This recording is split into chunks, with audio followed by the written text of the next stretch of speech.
반갑습니다. 오늘은 마태복음 24장 32절 35절 그리고 사사기 9장 8절에서 15절 말씀으로 시대를 모르면 재앙이 호련히 임한다는 제목으로 은혜 나누기를 원합니다. 전도서 9장 12절에 보면 분명히 사람은 자기의 시기도 알지 못하나니 물고기들이 재난의 그물에 걸리고 새들이 올무에 걸린같이 인생들도 재앙의 날이 그들에게 호련히 임하면 거기에 걸리느니라 말씀하셨습니다. 인생들도 재앙의 날이 걸리는 날이 옵니다. 그래서 이 비유의 말씀은 물고기들이 어디에 있어요? 바다에 있죠. 세상 바다에 있는 물고기들이 먹이를 찾아 헤매다 어느 날 재앙의 그물에 걸리고 또 새들이 덕과 울무에 걸린 같이 자기 시기와 때를 모르고 사는 인생도 재앙의 날이 호련히 임하면 재난의 그물에 빠질 것을 경고하고 있는 말씀입니다. 물고기나 새들에게 조금씩 미끼를 던져놓으면 그것을 조금씩 건드리다 그물에 빠지듯이 마지막 때 깨어있지 않은 성도들도 재앙의 그물에 걸릴 것입니다. 지금은 누가 뭐래도 종말이 와 있습니다. 우리의 코앞에 종말이 와 있어요. 지금은 추수 때입니다. 주님은 심으셨고 이제 거두길 원하는 시기예요. 그물을 바다에 던지고 이제 끌어내는 시간입니다. 그래서 스스로 이제 서는 거예요. 내가 우측에 서든지 좌측에 서든지 하나님 보시기에 내가 스스로 서는 시대입니다. 그리고 지금 이 시대는 정말로 종말이 코앞에 와 있고 성경의 모든 예언의 말씀이 이루어집니다. 그래서 우리가 가야 할 목적지에 도착할 때가 됐기 때문에 저와 여러분은 신앙을 재정비하고 정말로 재정비해야 됩니다. 여러분, 말씀만 듣는 것으로 끝나면 안 됩니다. 정비하셔야 돼요. 고칠 부분 고쳐야 됩니다. 버릴 거 버리고 잘라낼 거 잘라내고 싸맬 거 다시 한번 싸매야 돼요. 예수님은 무화과나무의 비유를 말씀하시며 이 세대가 지나가기 전에 이 일이 다 일어나리라 말씀하셨고 인자의 임함은 노아의 때와 같고 롯의 때와 같다 하셨습니다. 그만큼 그 시대만큼 지금 죄악의 관영함은 꽉 찼다고 봅니다. 그리고 인자가 자기 영광으로 모든 전사와 함께 올 때에 영광의 보좌에 앉아 모든 민족을 그 앞에 모으고 각각 구분하기를 목자가 양과 염소를 구분하는 것 같이 하며 양은 그 오른편에 염소는 그 왼편에 두리라 했습니다.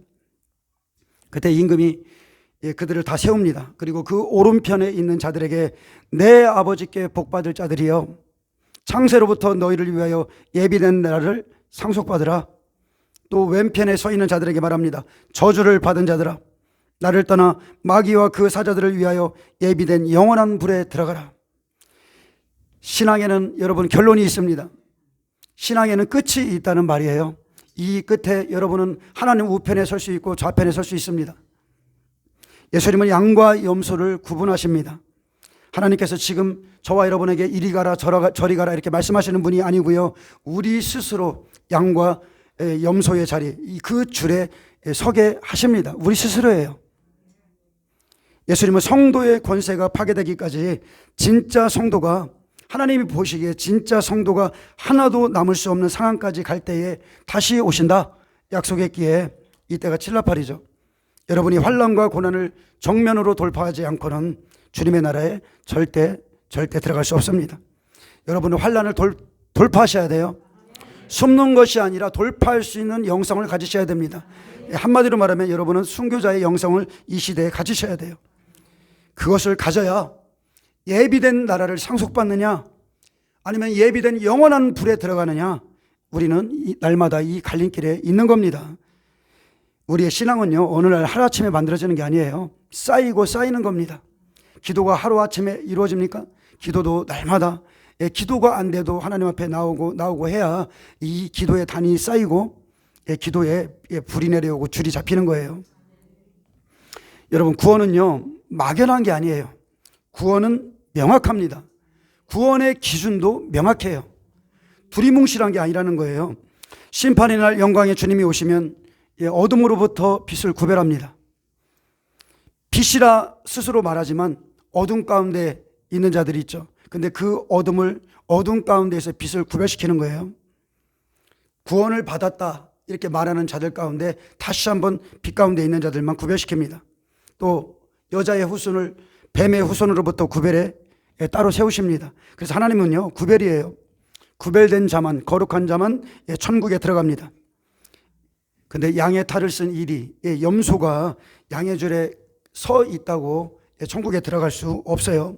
하나님은 다 추려내고 다시 한번 추려내십니다. 그래서 예수님은 3년 6개월의 공생애가 마치기까지 예수님의 12제자까지도 다 추려내셨어요. 양과 염소를 나누신 겁니다.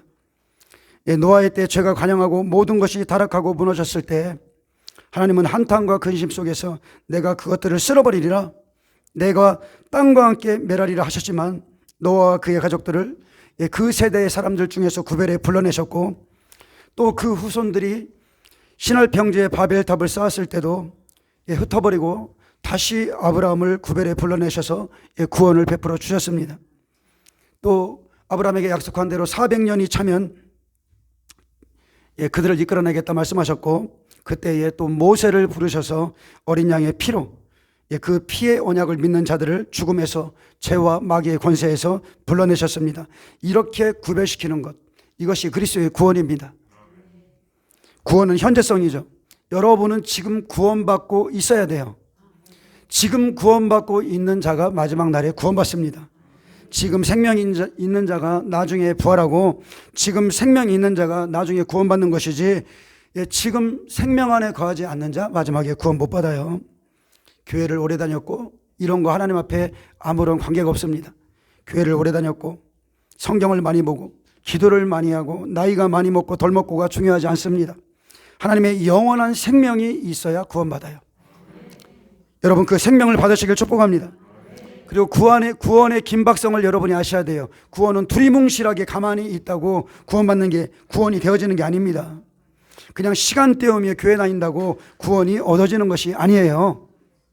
하루를 살아도 주 안에서 목숨 걸고 살아야지 허튼 짓 하고 허튼 일 하며 그렇게 다닌다고 구원받지 못합니다. 그럴 시간이 지금 없어요. 지금은 말씀이 넘쳐나고 미혹과 유혹이 난무하는 이 시대에, 솔깃하고 값싼 구원을 들려주는 이 시대에 여러분은 날마다 아슬아슬한 갈림길에서 나는 어떻게 살 것인가, 어디로 지금 내가 가고 있는가, 여러분 목숨을 거시기 바랍니다. 목숨을 걸어야 돼요. 제가 지금은 조금 그 은혜가 좀 식어졌습니다. 조금 식어졌지만 제가 하나님께 처음에 정말로 하나님께서 저에게 은혜를 베풀어 주셨을 때 살아계신 하나님은 제 옆에 계셨어요. 날마다 그냥 같이 다니셨습니다. 부끄러울 정도로 그분 앞에서 아무것도 못할 정도로 그분은 저와 함께 하셨어요. 근데 그때 저에게 보여주셨던 천국과 지옥, 그것은요 여러분의 인생의 모든 것을 다 걸으셔도 될 만큼 고귀한 겁니다. 여러분 적당히 믿지 마세요. 제가 말하고 싶은 게 이거예요. 적당히 믿지 마세요. 적당히 믿고 천국에 들어갈 줄 착각하지 마세요. 하나님의 뜻대로 행하는 자만 들어갑니다. 우리는 날마다 갈림길에 있고요, 성경은 우리가 어디로 가라는 팻말을 우리에게 주었습니다. 그래서 우리는 날마다의 선택 앞에 서 있습니다. 근데 그 이정표 앞에서 머뭇거리고 있다면, 어디로 가야 되는지 모른다면 교회를 다녀도 헛되게 다니는 거예요. 헛된 짓 하는 겁니다. 여러분 기억하세요. 예수님이 오시면 어떻게 하신다? 양은 그 오른편에 염소는 왼편에 두리라.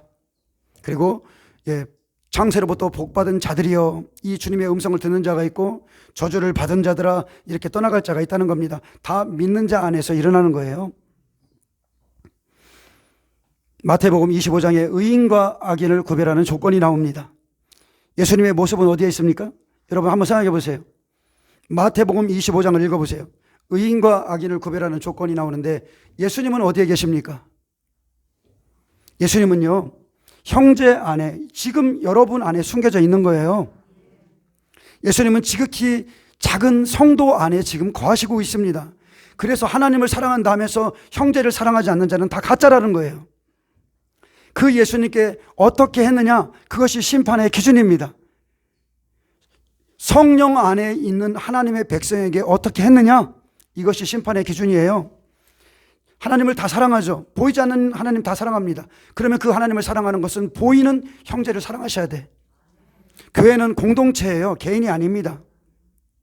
내가 줄일 때 너희가 먹을 것을 주었고, 목마를 때 마시게 하였고, 나그네 되었을 때 영접하였고 헐벗었을 때 돌보았고 옥에 갇혔을 때 와서 보았느니라.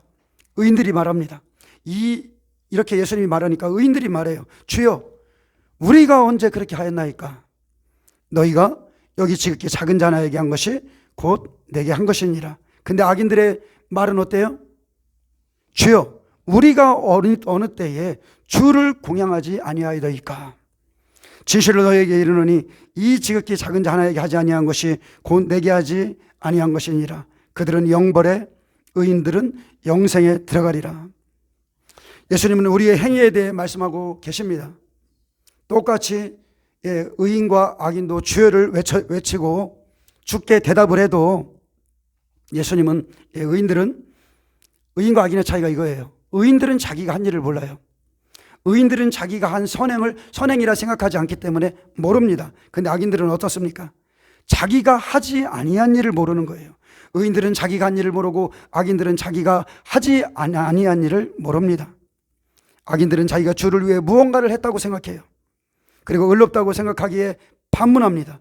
근데 예수님은 너희가 내게 한 것이 없다 했어요. 너희가 내게 한 것이 없다. 이 작은 자 하나에게 한 것이 없다. 의인들은 자기 모습을 보고 악인들은 항상 다른 이의 모습을 보는 거예요. 의인들은 자기 내면을 감찰합니다. 무슨 일이 생기면 내가 하나님 앞에 무슨 죄를 지었나? 내가 무엇을 잘못했나? 내가 회개할 것이 무엇인가? 이걸 살피는데 악인들은 다른 이의 들보만 보는 거예요. 여러분이 줄인 자에게, 또 목마른 자에게, 나그네 되고 헐벗고 옥에 갇힌 자에게 사랑을 먼저 베푼 적이 없고, 그런 자에게 손을 먼저 내민 적이 없다면 성령님은 여러분 지금 곁에 있는 사람들 안에서 뭐라 하셔요? 너는 내게 아무것도 하지 않았다, 이렇게 말할 것입니다. 다른 이에게 이런 음성 듣는 게 아니에요. 당신은 내게 아무것도 하지 않았다. 너는 내게 아무것도 하지 않았다. 여러분 안에 있는 성령이 판단하는 겁니다. 이 세상에서 이미 줄을 서고 있는 거예요. 여러분 기억해야 됩니다. 하나님은 여러분에게 이미 많은 종과 선지자, 사람들을 미리 보내셨어요. 이것은 성경에 있는 것이 아니에요. 이미 여러분에게 의인들을 보내주셨습니다. 의인들이 와서 여러분에게 먹을 걸 주었어요. 힘들 때 여러분을 도와줬습니다. 마시게 했고 영접하고 돌봐주었어요. 근데 그런 것을 기억을 못해요.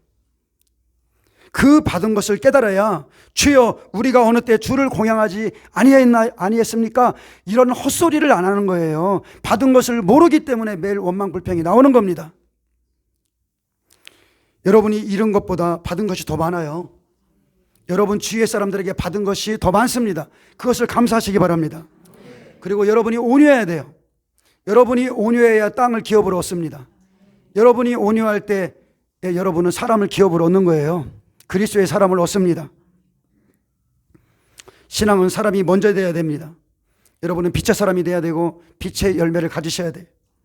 바리새인처럼 여전히 고개를 꼿꼿이 듣고 고개를 들고 뻣뻣이 고개를 들고 항상 자기의 의로움을 내세우는 게 아니라 세리처럼 자기 가슴을 치면서 자기를 보는 은혜가 있어야 거기서 합당한 행위가 나오고 하나님 앞에서 그가 의롭다 하심을 얻었느니라, 이 말을 듣는 겁니다. 그가 의롭다 하심을 받았느니라. 바리새인 같은 사람은 하나님께 책망을 받습니다. 바리새인은요, 자기 모습을 못 봐요. 바리새인은 하나님이 세우신 주의 종들을 끊임없이 대적합니다. 예수님과 끊임없이 싸웠던 게 누구예요? 바리새인이에요. 끊임없이 싸웠습니다. 바리새인의 특징은 크게 세 가지죠. 첫째, 외식입니다. 외식하는 자죠. 속과 겉이 다릅니다. 겉으로는 의로운데 속은 달라요. 두 번째, 바리새인들은 주님이 말씀하셨듯이 그들은 돈을 사랑하는 자들이라 예수님을 비웃었다고 그랬어요. 돈을 사랑하는 자들이라 예수님을 비웃었습니다. 셋째, 입술로는 주를 공경해도 마음으로는 실제 하나님 사랑이 없어요. 그들 안에 하나님 사랑이 없음을 보았다 그랬습니다. 형제 사랑이 없다는 거예요. 다른 말로 하면 하나님 사랑이 없다는 것은 다른 말로 형제를 돌보지 않았다는 겁니다. 헌신이 없고 희생이 없고 자아의 죽어짐이 없습니다. 그것이 바리새인들이 책망받은 이유고 그들이 지옥 가는 이유예요. 바리새인들은 다 지옥 갑니다. 그들은 뭐라 그랬어요? 예수님이 자기도 천국에 들어가지 않고 그 문을 막고 있다고 그랬어요. 그들은 지옥에 떨어집니다. 하나님은 이 시대에도 심판의 줄 앞에 모든 이들을 미리 세우고 계시고 이제 이 줄서기가 마치면 끝나면 주님은 곧 오십니다. 그리고 지금 그 상태로 여러분 그 모습 그 상태로 주님을 맞이하게 될 것입니다. 안 변합니다. 꼭 이것을 여러분 아셔야 돼요. 지금 여러분 그 모습 그대로 예수님 맞이합니다. 기도하는 자는 끝까지 기도하고 주를 섬기고 희생하고 성도를 사랑하는 자는 그 모습 그대로 있다 주를 맞이할 것이고 지금 여러분의 모습 그대로 주님 맞이하게 됩니다. 그래서 마귀의 종이 되면 죄의 열매를 가지고 또 육신의 열매를 가지고 주님을 맞이하겠지만 진짜 하나님의 백성이 되고 성령과 동행하는 자가 되면 주님이 보시는 아름다운 실과 좋은 열매를 가지고 하나님 나라에 넉넉히 들어가는 겁니다. 지금 우리는요 이 마지막 시대에 인생들의 재앙의 날이 오고 있는 것을 보고 있습니다. 지금 러시아와 우크라이나의 전쟁은 에스겔 38장 말씀처럼 자기 백성을 고토로 부르시는 하나님의 예언의 말씀이 이루어지는 것이고 또 하나의 방법입니다. 먼저 우크라이나에 하나님의 놀라운 은총이 있길 바랍니다. 너무나 많은 무죄한 사람들이 죽어갑니다. 그곳에 하나님께서 은혜를 베풀어 주셔서 수많은 사람들이 예수님을 알고 구원받기를 원합니다. 지금 러시아가 곡이죠. 곡입니다. 곡 러시아가 어디까지를 전쟁의 목표로 하고 있는지는 우리는 정확히는 모릅니다. 예측할 수 있는 건 굉장히 많아요. 코로나가 터지기 전에도 이미 전 세계는 경제 위기가 왔습니다. 그래서 그것을 덮기 위해서 각 나라에서 러시아도 경제 위기가 굉장히 안 좋거든요. 그래서 그것을 덮기 위해서 그거에 맞춰서 대공황에 맞춰서 이 일이 터진 거예요. 그래서 모든 나라마다 집회를 그렇게 발행해서 지금 그것으로 버티고 있지만 앞으로 말할 수 없는 경제 대공황은 요셉의 풍년은 끝나고 7년 기근이 앞으로 오게 될 겁니다. 어쨌든 간에 러시아가 지금 무슨 목적으로 가고 있는지 모르겠지만 에스겔 38장을 보면 곡을 끌어다 러시아를 끌어다 이스라엘을 치게 하겠다는 것은 하나님의 뜻이에요. 하나님이 하십니다. 하나님은 내가 너를 이끌어다가 그들을 치게 하리라 말씀하셨고요. 반드시 그 일을 이루실 것입니다. 전부터 러시아의 병력은 이스라엘 국경 근처인 시리아에도 정착돼 있었고 지금 열방을 흔들고 진동시키는 하나님께서는 러시아를 사용해서 전 세계 믿는 자들 그리고 유대인들을 흔들어 깨우고 있습니다. 미국과 나토의 도움 없이 전쟁을 지금 힘겹게 치르고 있는 우크라이나의 대통령, 그는 유대인이에요. 그가 작년 12월에 유대인 포럼에 참석했었고 지금 이 마지막 시대에 이 전쟁이 촉발되고 있는 이 시대에 연예인이었던 코미디언이었죠. 그랬던 그분이 어떻게 유대인이 대통령이 되는지 모르겠지만 이것조차도 하나님의 뜻 안에 있다 봅니다. 전쟁은 오직 여호와께 속해 있습니다. 그래서 앞으로 어떻게 될지는 아무도 몰라요. 사람으로서는 조금은 예측할 수 있겠지만 성경은 분명히 말합니다. 그가 일어나서 이스라엘 내 백성을 칠 거라고 그랬어요. 전쟁은 다른 게 아닙니다. 주님이 가까이 오셨다는 경고의 나팔소리고 일어나라, 돌아나라, 돌아가라, 내 백성아 돌아가라, 고토로 돌아가라, 이제 때가 되었다 이렇게 말씀하시는 겁니다. 주님의 주권과 말씀은 전 세계를 진동시켜 유대인들을 깨우고 있습니다.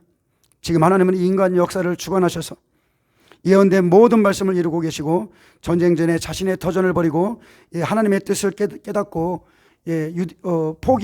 포기하고 고토로 돌아간 유대인들도 많이 있습니다. 그리고 앞으로 러시아와 또 우크라이나와 전 세계에서 더 많은 이제 전쟁이 확산되면 더 많은 알리야가 일어나 하나님의 예언의 말씀, 그 뜻은 반드시 이루어질 겁니다. 이것은 사람들을 구원하시고자 하는 하나님의 뜻인 겁니다. 그들의 영혼을 구원하고자 하는 뜻이에요. 갈수록 세상은 전쟁과 기근, 반유대주의 또 반기독교주의로 갈 것이고 그리고 반유대주의 때문에 유대인에 대한 차별과 박해 위협이 가해질 것이고 유대인들이 이스라엘로 돌아갈 이유를 제공해 줄 겁니다. 예레미야 16장 15절에 이스라엘을 북방 땅과 그 쫓겨났던 모든 나라에서 인도하여 내신 여호와께서 살아계심을 두고 맹세하리라. 내가 그들을 조상들에게 준 그들의 땅으로 인도하여 드리리라. 하나님은 우리가 생각지 못하는 하나님의 방법대로 지금 쉬지 않고 일하고 계십니다.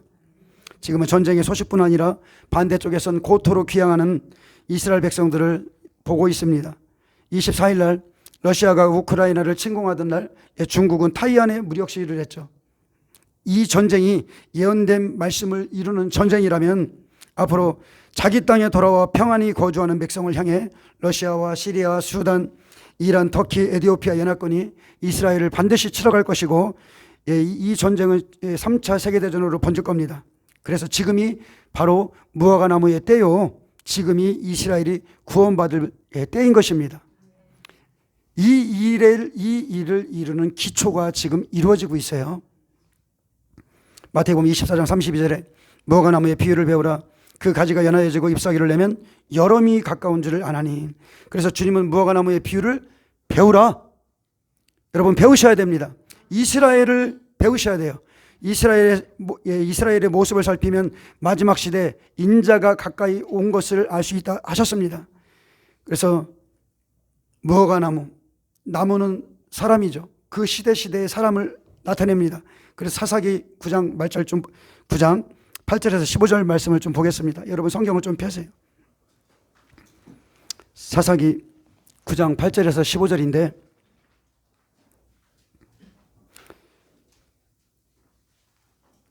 제가 먼저 읽겠습니다. 사사기 9장 8절에서 15절에 사람을 시대마다 나무로 비유하고 있습니다. 그래서 우리가 나무를 배우면 시대를 알 수 있고요. 구약은 감람나무죠.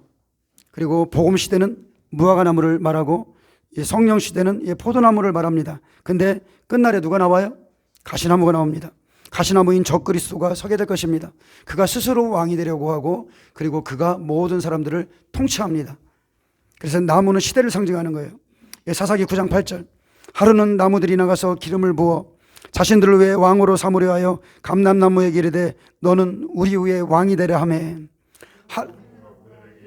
아닙니다. 제가 그냥 설명을 해드릴게요. 시간이 없으니까 설명하겠습니다. 하루는 나무들이 나갔다고 그랬죠. 하루는 나무들이 나가 이렇게 말했습니다. 기름을 부어 왕으로 삼으려 했다. 근데 그 나무는 그 시대의 백성들을 말합니다. 감람나무는 구약의 선지자 시대로 왕을 삼으려면 어떻게 해야 돼요? 사무엘이 다윗을 왕으로 삼을 때처럼 감람류 그 기름을 가져다가 머리에 부어야 하는 겁니다. 그래서 예수님을 참 감람나무라고 하듯이 예수님을 통해서 기름을 준비해야 돼요. 어느 시대든지 마찬가지입니다. 그래서 저와 여러분도 이 시대에 기름 부음을 사모하셔야 됩니다. 성령의 기름 부음이 없으면 이 시대를 분별할 수 없습니다. 이사갈 지파에게 뭐가 있다고 그랬어요? 시세를 분별할 수 있는 기름 부음이 있다고 그랬습니다. 여러분 이 기름 부음 받으시길 축복합니다. 9절에 보면 감람나무, 이건 구약시대를 말하죠. 감람나무가 그들에게 이르되 내게 있는 나의 기름은 하나님과 사람을 영화롭게 하나니 내가 어찌 그것을 버리고 가서 나무들 위에 우쭐 대리오 한지라. 구약시대의 선지자들은 하나님과 사람을 영화롭게 하는 자기의 기름을 버리고 사람들 위에 왕이 되는 것을 원치 않았습니다. 그들은요 나의 나된 목적을 알았어요. 하나님이 자기에게 주신 직분, 사명을 그들은 다 감당했습니다. 10절에 보면 나무들이 또 무화과 나무에게 이르되 너는 와서 우리 위에 왕이 되라 하매. 무화과 나무는 예수님 시대 이스라엘 백성을 상징하죠. 율법에 예언된 모든 말씀들을 예수님이 오셔서 성취하셨기에 무화과는 예수님이 이 땅에 오시면 그 백성들이 생명의 열매를 맺습니다. 그런데 실제적으로 생명의 열매를 맺은 것은 적었습니다. 11절에 무화과 나무가 그들에게 이르되 나의 단 것 나의 아름다운 실과를 내가 어찌 버리고 가서 나무들 위에 우쭐을 대리오 한지라. 나의 단 것 나의 아름다운 실과는 꿀같이 단 예수님의 말씀으로 아름다운 실과 열매를 맺는 것입니다. 그래서 구약의 선지자들이 예수님을 예언했고 예수님은 무화과 나무 가나안 땅에 오셔서 율법 위에 복음의 씨를 뿌려놓기 때문에 약속을 쫓아 예수님을 믿고 복음으로 마음을 아름답게 해서 열매를 맺어야 했습니다. 그래서 공생애가 마치실 때 십자가 죽으시고 부활 후 성령이 오셨음에도 예수님을 따르지 않는 그들이 열매 맺지 못했음을 미리 말씀하셨습니다. 마태복음 21장 18절에 이른 아침에 성으로 들어오실 때 시장하신지라 길가에서 한 무화과 나무를 보시고 그리로 가서 잎사귀밖에 아무것도 얻지 못하시고 나무에게 이르시되 이제부터 영원토록 내게 열매가 맺지 못하리라 하시니 무화과 나무가 곧 마른지라. 제자들이 보고 이상히 여겨 이르되 무화과 나무가 어찌하여 곧 말랐나이까. 열매 맺지 못한 무화과 나무가 저주받았습니다. 주 70년입니다. 하나님이 정하신 기간은, 열매를 맺어야 하는 기간은 주 70년까지였었어요. 성령이 오실 것이다. 내가 가면 너희에게 성령이 부어질 것이다. 그리고 성령이 오면 그 성령을 받고 그 성령 안에서 예수님이 하신 말씀대로 살아야 되는데, 구원을 얻어야 되는데, 이들은 끝까지 하나님 예수께서 37년 후에 예루살렘이 멸망할 것을 말씀하셨는데 그때까지도 열매를 맺지 못했어요. 그래서 그들이 저주받았듯 열매 맺지 못하는 이 시대에 포도나무도 여러분 저주받습니다. 진노의 포도주 틀 아시죠? 지금 저와 여러분은 포도나무예요.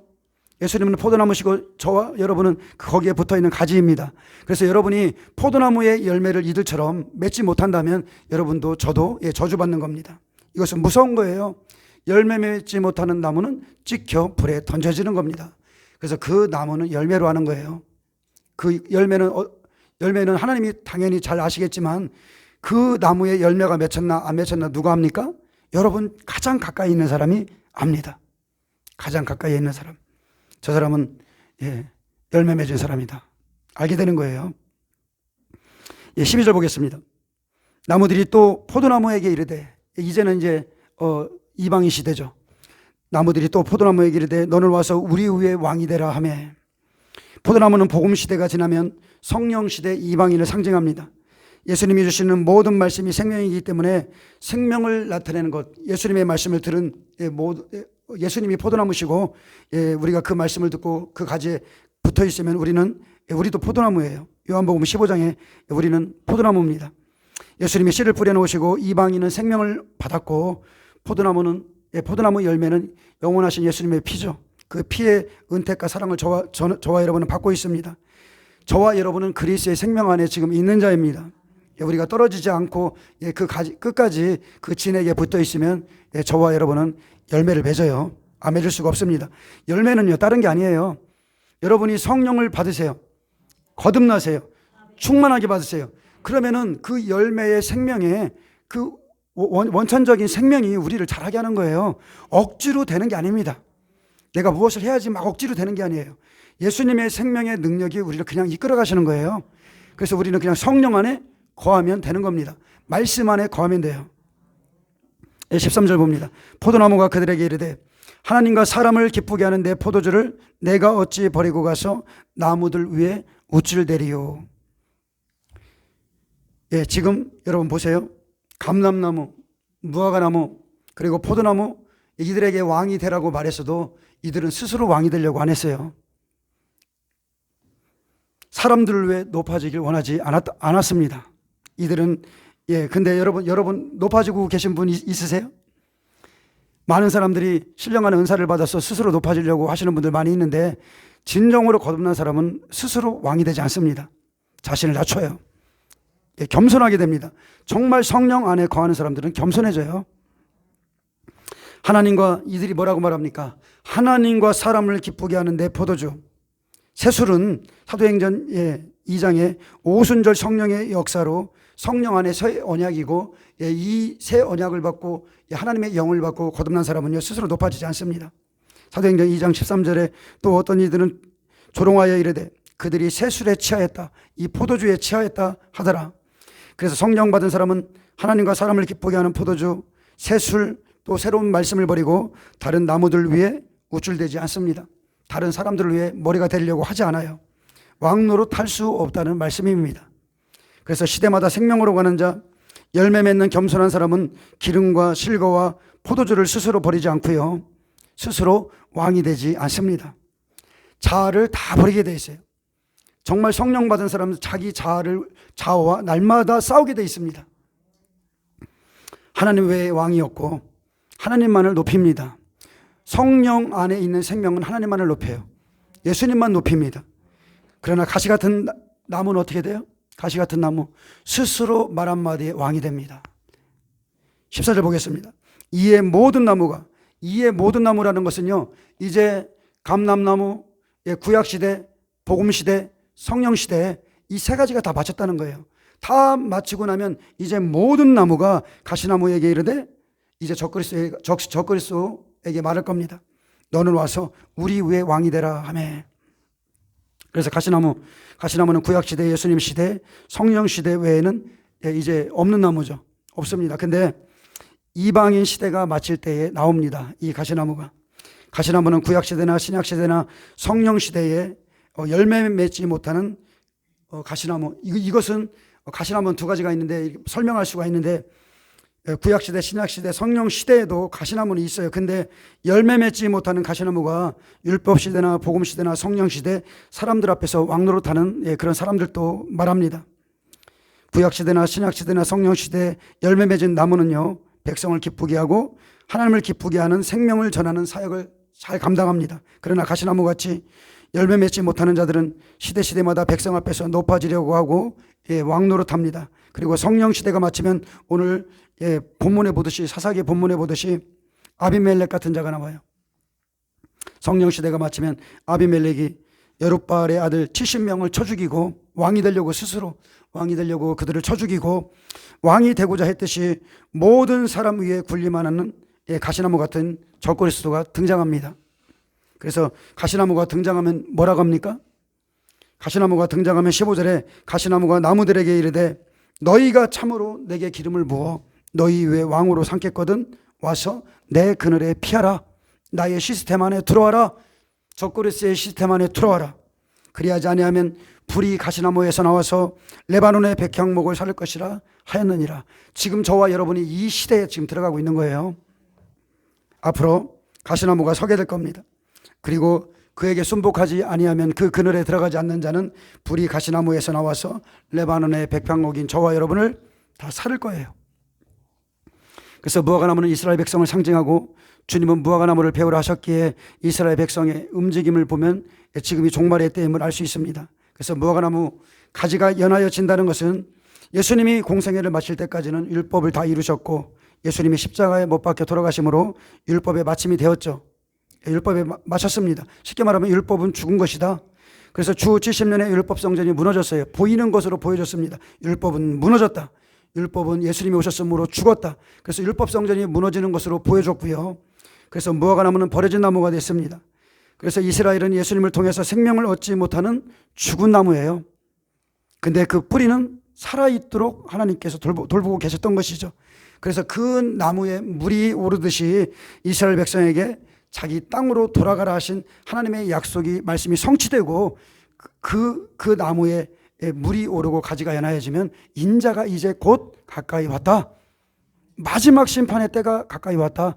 그 말이에요. 그래서 성령 시대에 성령 받은 12제자들이 자기 백성들에게 돌아올 수 있는 기회를 준 것이 언제까지예요? 주 70년까지입니다.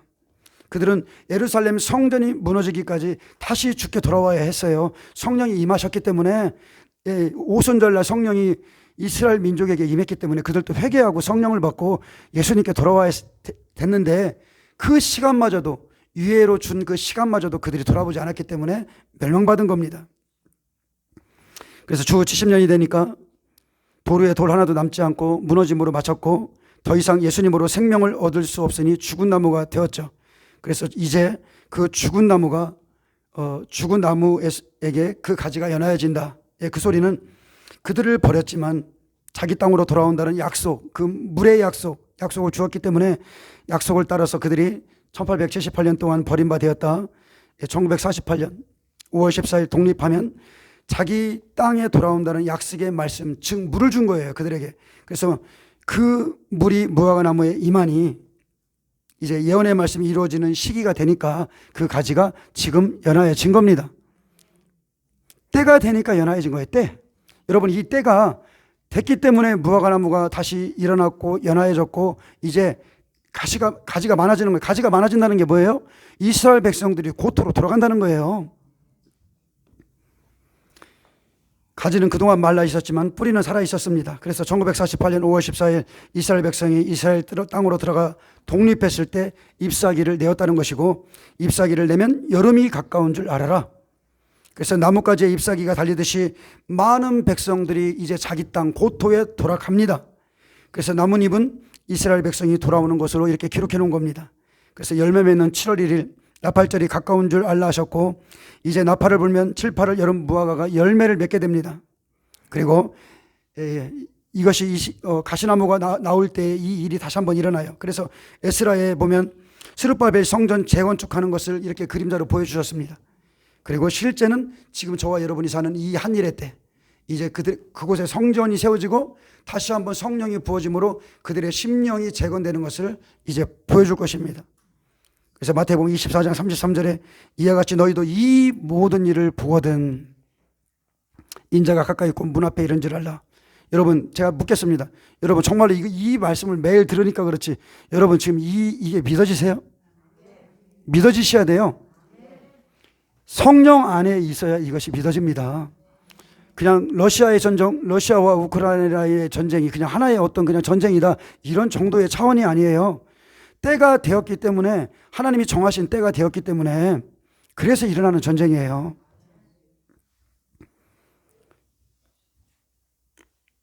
그래서 인자 가까이 고 문 앞에 이른 줄 알라. 내가 진실로 너희에게 말하노니 이 세대가 지나가기 전에 이 일이 다 이루리라. 그래서 이 세대가 지나가기 전에 지금 이 일이 예언의 말씀이 이루는 것을 하나님이 보여주시는 겁니다. 죽은 무화과나무인 이스라엘의 움직임을 보거든 인자가 가까이 곧 문 앞에 이른 줄 알라. 그래서 마지막 시대의 사람들은요 이스라엘의 움직임을 눈으로 지금 보고 있습니다.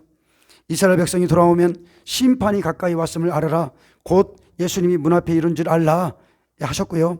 주님은 이 세대가 지나가기 전에 반드시 오시기 때문에 우리가 지금 이스라엘을 주목하고 러시아를 주목하는 것은 하나님의 말씀이 성취되기 때문에 그래요. 그냥 이것은 마지막 때의 시대 어떤 사람이 제 댓글에다가 시대주의적 종말론자라고 그랬는데 성경을 모르니까 그딴 소리 하는 거예요.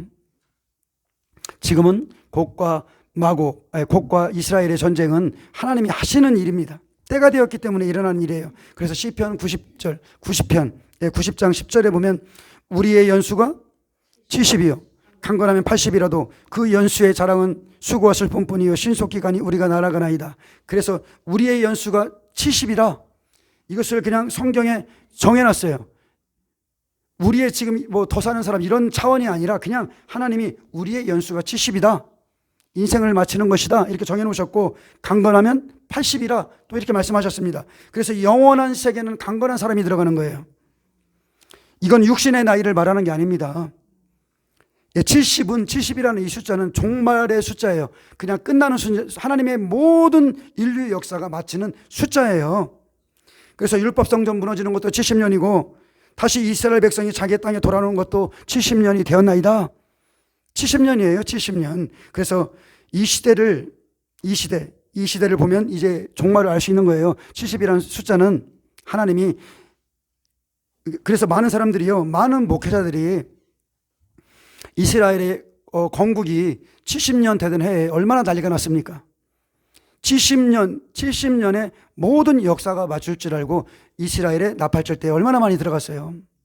근데 지금 정말로 주님을 사모하는 사람들은 지금부터 지금 4년 전이죠. 4년 전에 이 예언의 말씀이 다 이루어질 줄 알고 그렇게 기다렸는데 지금 그때는 안 이루어졌고 그래서 강건하면 70이요? 80인 겁니다. 그래서 지금 그 성경의 말씀과 같이 2020 아이디가 시작된 거예요. 2020 아이디가 그 기간에 딱 맞춰가지고 시작된 겁니다.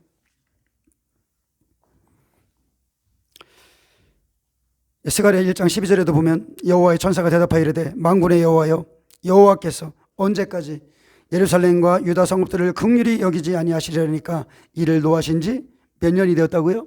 70년이 되었나이다. 70년이 되면 이제 회복할 때가 된 겁니다. 한마디로 말하면 이스라엘 백성들에게 다시 복음이 들어갈 약속이에요. 가지가 연하해지고 이파리를 내고 연하해진 그 무화과 나무가 이제 세워지면 마지막 복음이 다시 한번 들어갈 때가 되었다는 겁니다. 그래서 주님이 오실 때가 가까운데 지금 세상에 속해 있는 자, 아직도 세상을 버리지 못하는 자, 세상의 마음이 빼앗겨 있는 자는 어떻게 돼요? 마음이 둔하여지고 그날이 덕과 같이 임합니다. 그래서 누가복음 21장 34절 너희는 스스로 조심하라. 그렇지 않으면 방탕함과 술 취함과 생활의 염려로 마음이 둔하여지고 뜻밖의 그날이 덕과 같이 너희에게 임하리라. 여러분 방탕하지 마세요. 술 취함, 생활의 염려 다 버리시기 바랍니다.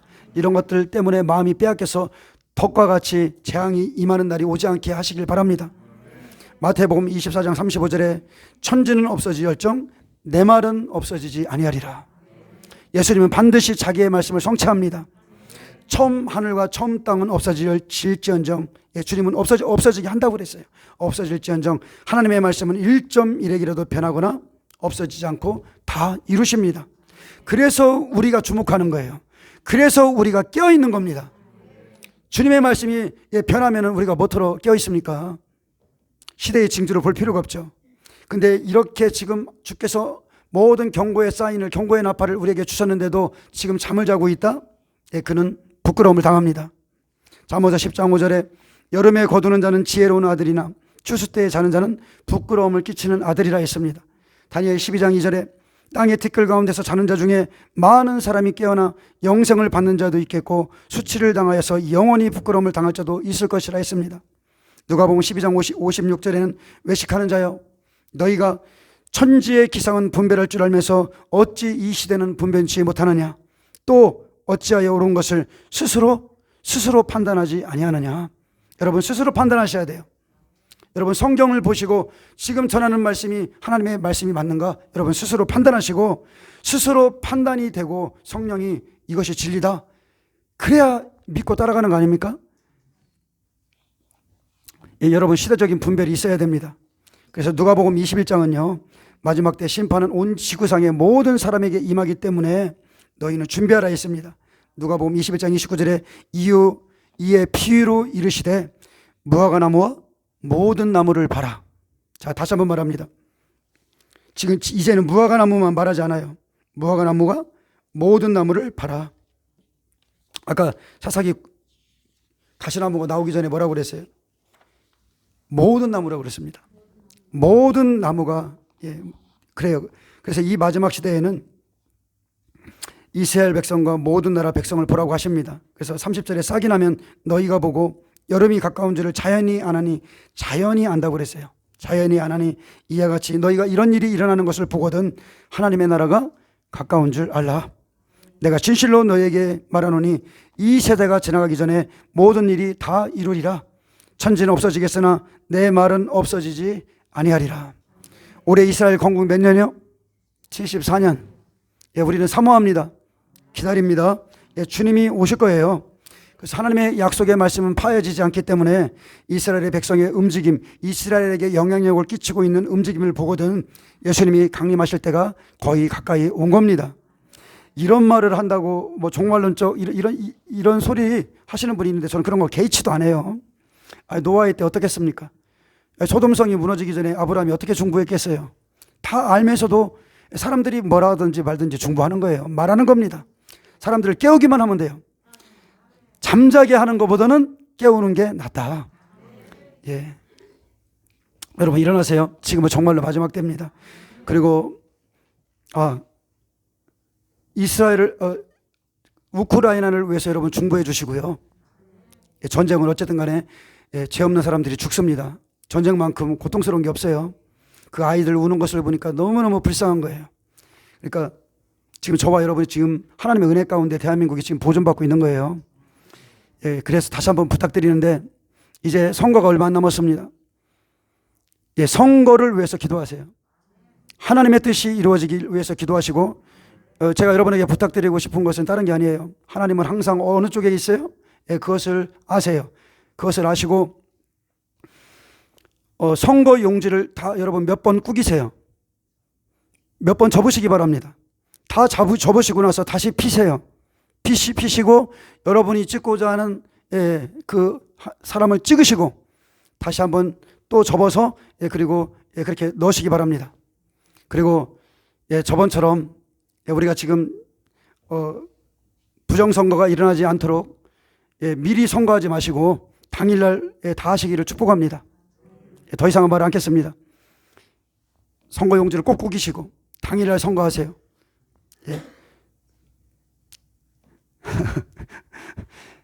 우리예요. 이 한 표 한 표가 대한민국을 만드는 거예요.